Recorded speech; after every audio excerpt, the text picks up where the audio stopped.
उत्तर प्रदेश की सियासत में कौशाम्बी की चौल विधानसभा सीट से सपा विधायक पूजा पाल के निष्कासन ने नया सियासी तूफान खड़ा कर दिया है।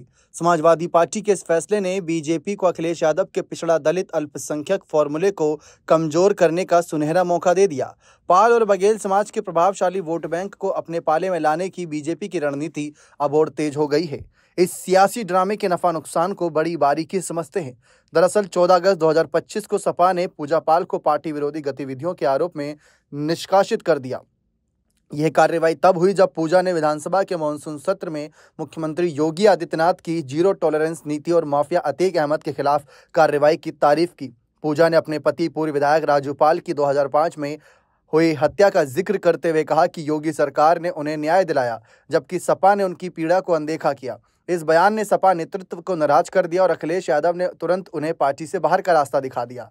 पूजा पाल ने विधानसभा में 13 अगस्त 2025 को विजन 2047 चर्चा के दौरान योगी सरकार की तारीफ की थी। उन्होंने कहा कि मुख्यमंत्री ने अतीक अहमद जैसे अपराधियों को मिट्टी में मिलाया और मेरे जैसे कई महिलाओं को न्याय दिलाया। यह बयान सपा की नीतियों के खिलाफ था, क्योंकि पार्टी योगी सरकार की कानून व्यवस्था नीतियों की आलोचना करती रही। सपा ने इसे अनुशासनहीनता माना और निष्कासन पत्र में पार्टी विरोधी गतिविधियों का हवाला दिया। सपा का पीडीएफ फॉर्मूला यानी पिछड़ा दलित अल्पसंख्यक 2024 के लोकसभा चुनाव में सफल रहा था, जिसमें गैर यादव ओबीसी दलित और अल्पसंख्यक वोटों को एकजुट कर पार्टी ने बीजेपी को कड़ी टक्कर दी थी। लेकिन पूजा पाल के निष्कासन ने बीजेपी को इस फॉर्मूले की हवा निकालने का मौका दे दिया।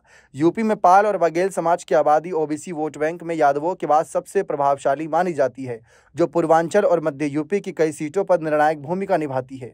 2005 में बसपा विधायक राजू पाल की हत्या, जिसमें अतीक अहमद का नाम आया, के बाद पाल समाज का सहानुभूति वोट सबसे पहले बसपा और फिर सपा की ओर गया। पूजा पाल ने इस सहानुभूति को भुनाते हुए 2007 और 2012 में बसपा के टिकट पर शहर पश्चिमी सीट जीती और 2022 में सपा के टिकट पर चौल सीट से विधायक बनी। राजू पाल की हत्या 25 जनवरी 2005 को प्रयागराज में हुई थी और इस मामले में अतीक अहमद और उसके भाई अशरफ पर आरोप लगे थे। सीबीआई कोर्ट ने इस मामले में कई आरोपियों को सजा सुनाई। पूजा पाल ने इस हत्याकांड के बाद सहानुभूति वोटों के दम पर अपनी राजनीतिक पारी शुरू की थी। अब जिस तरीके से देखा जाए तो पाल बघेल वोट बैंक हो गया या सपा की छवि पर हमला करने की बात हो, क्योंकि सपा का नुकसान बीजेपी का फायदा अगर हम देखें तो इसमें काफ़ी चुनौतियां खड़ी होती नजर आ रही हैं। फिलहाल सपा के लिए पूजा पाल का निष्कासन जोखिम भरा साबित हो सकता है, क्योंकि ये पाल और बघेल समाज के वोटों को बीजेपी की ओर मोड़ सकता है। लेकिन फिलहाल कुछ भी कहना जल्दबाजी होगी।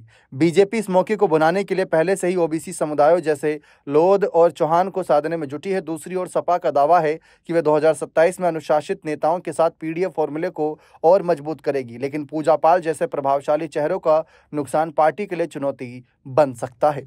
देखते हैं आगे इस मामले पर आगे क्या कुछ जानकारी आती है।